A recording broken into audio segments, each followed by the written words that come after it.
Hi again. Walter Rauschenbusch, Christianity and the Social Crisis, page 306. Rauschenbusch has just made the point that if large sections of the population should approximate the condition of the hobo, what chance would there be for effective church work among them? And then he says poverty does approximate that condition. It creates a character of its own. Constant underfeeding and frequent exhaustion make the physical tissues flabby and the brain prone to depression and vacillation, incapable of holding tenaciously to a distant aim. Mr. Jacob A. Rees says that street life develops in the child dislike of regular work, physical incapability of sustained effort, misdirected love of adventure, gambling propensities, absence of energy, an untrained will, carelessness of the happiness of others. End of quote. This characterization will apply to the human material produced by modern city poverty everywhere. Religious faith is the capacity for taking long outlooks and holding all minor aims under control to reach the highest. Poverty teaches men to live from hand to mouth and for the moment.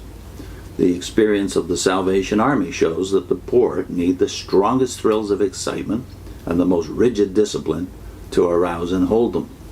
The process of degeneration can be watched in acute form in times of industrial misery.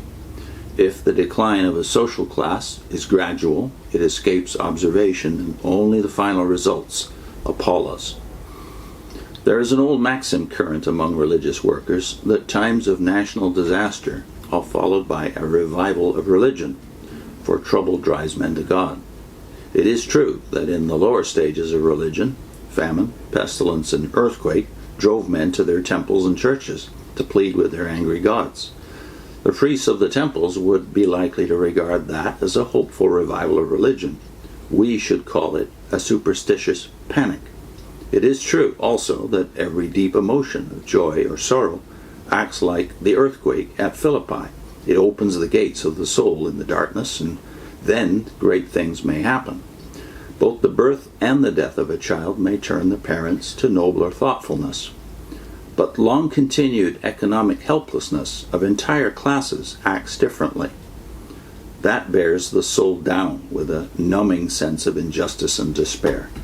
Israel in Egypt hearkened not unto Moses for anguish of spirit and for cruel bondage.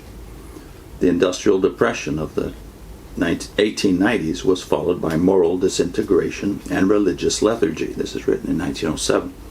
It took the churches longer than commerce to recover from that paralysis of hopelessness.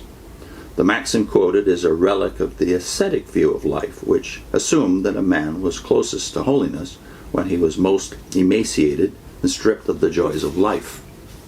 The churches may well pray like the wise man, "Give me neither poverty nor riches."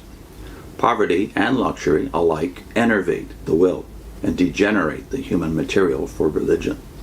Both create the love of idleness, vagrant habits, the dislike of self-restraint, and the inclination to indulge in the passing emotions.